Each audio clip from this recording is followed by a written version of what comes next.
Assalomu alaykum va rahmatullohi va barakatuh. Bismillahirrohmanirrohim. Bugungi o'qilgan bölümümüz sen. Gapirgan ham, tinglagan ham o'zim.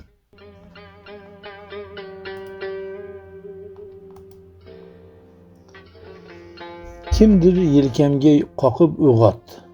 Avvaliga nima bo'lganini tushunmay turdim. Keyin bilsam, avtobusda ketayotib uxlab qolibman. Demak, kitob o'qib yotib uxlab qolibman, ko'zim ilinibdi. Atrofga qarab, avtobusning qayerga kelganini, qayerda ekanini anglashga urindim. Avtobusning oxirgi bekatiga kelib qolibmiz. Shunchalik qattiq uxladimmi deb hayron bo'ldim. Shu payt birdan nahotki meni uxlatib qo'ygan nafs bo'lsa, kitobni o'qishimni istamay meni uxlatib qo'ydimikin degan fikr hayolimga keldi. Bilmadim. O'zimga kelishga urindim. Ko'zlarimni ochib yumdim. Qo'llarim bilan ko'zlarimni ishqaladim. Keyin darhol o'rindiqdan turdim. Avtobusda mendan boshqa hech kim qolmabdi. Qachon, qanday uxlab qoldim, hayronman. Qanday tush ham ko'rdim, lekin eslay olmayman.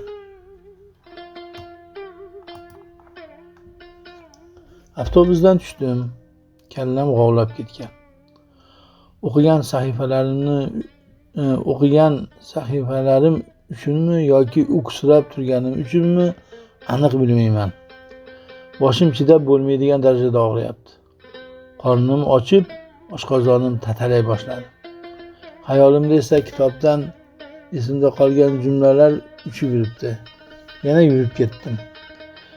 Qadam bosgan sarim manzilimga yaqinlashish o'rniga xuddi uzoqlashayotgandekman. Juda charchadim. Charchaganimni unutish uchun o'zimni boshqa narsalar bilan chalg'ityapman. Lekin nimani o'ylasam ham ko'z o'ngimda yozuvchining jumlalari gavdalanmoqda. Miyamda o'rnashib qolibdi. Yozuvchi nafsning tilidan g'amga botgan odam Allohni yod oladi debdi. Men ham unday bo'lsa g'am tashvish unchalik ham yomon narsa emas ekan-da deb o'ylab qoldim. Darhol o'zimni esga oldim. Eng ko'p g'amgin mahzun bo'lgan paytlarimda Allohni zikr qilganimni esladim. Yozuvchi to'g'ri aytibdi. Rostdan ham inson eng g'amgin paytda, boshiga bir mushkul tushgan paytda qo'llarini duoga ochadi. Biror istagi amalga oshmay qolsagina Allohga yolvorib iltijo qiladi. Boshiga balo kelgandagina lablari pichirlay boshlaydi. Unday bo'lsa, dardu balolar, g'am tashvishlar yomon narsa emas ekan-da. Bilmadim. Men boshida bu kitobni Aziz Muhammad Xudoyi degan odamning hayoti haqida ekan deb o'ylagan edim. Lekin u qandaydir boshqacha ekan. Bu yoshgina yozuvchi xuddi aynan meni ta'rif qilayotganga o'xshaydi. Lekin aslida o'zi haqida gapirib beryapti.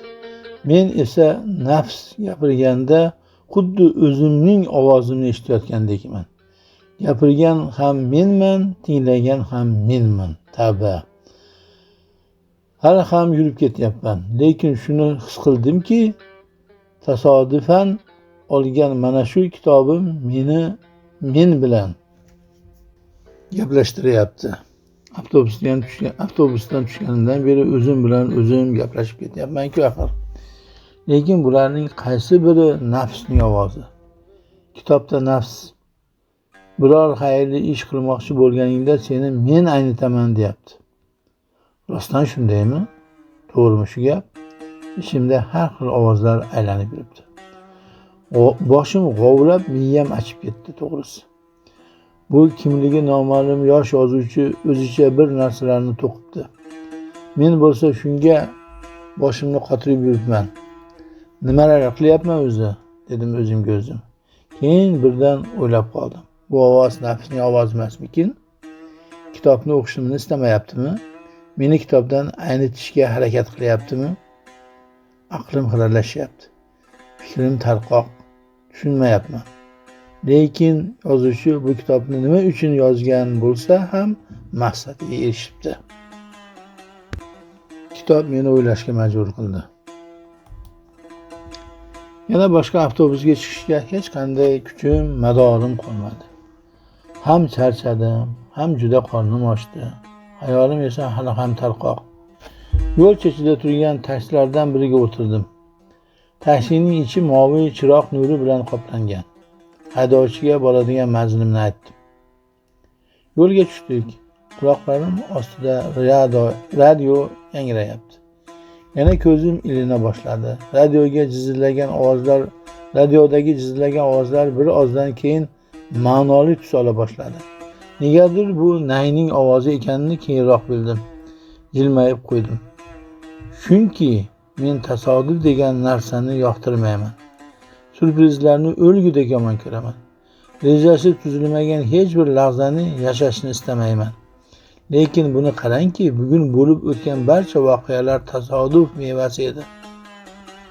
Birinchidan juda kech qoldim. Ikkinchidan hech istamagan holda mana shu kitobni sotib oldim.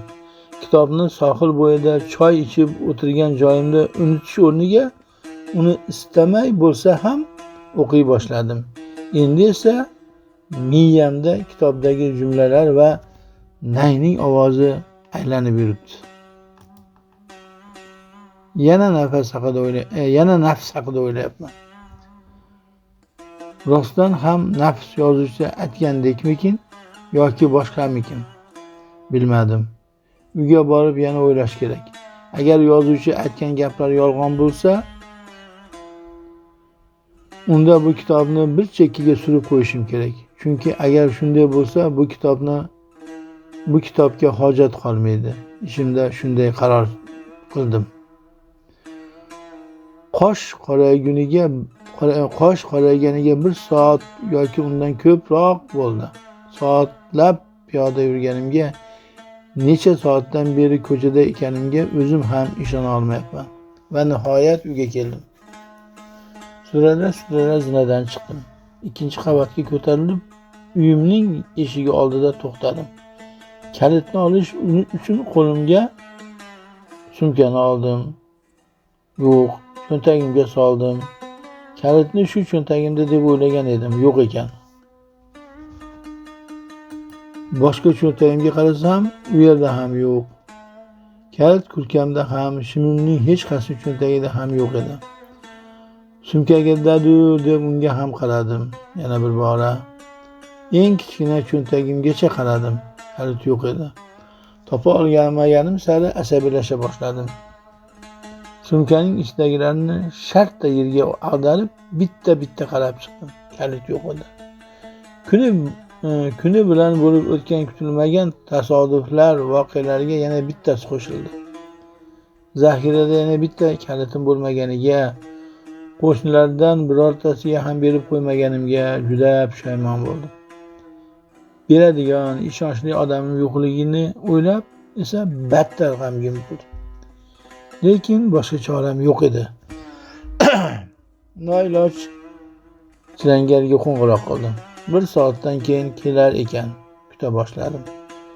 Sumkadan to'kkan narsalarimni yig'ishtirib joyiga soldim. Hammasi joy-joyiga qo'yildi.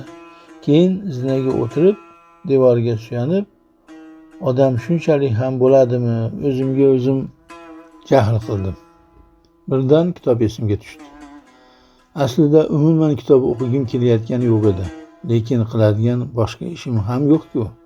Baribir chilangarni kutishim kerak-ku. Istamaygina kitobni qo'limga olib, o'zimni o'zim o'qishga majburlay boshladim.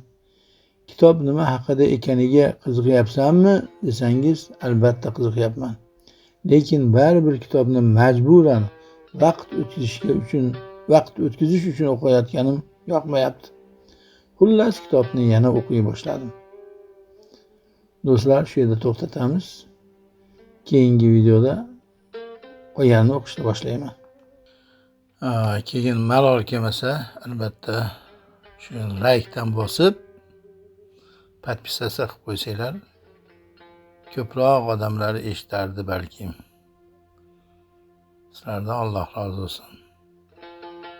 Yana ko'rishguncha Allohga omonatsizlar.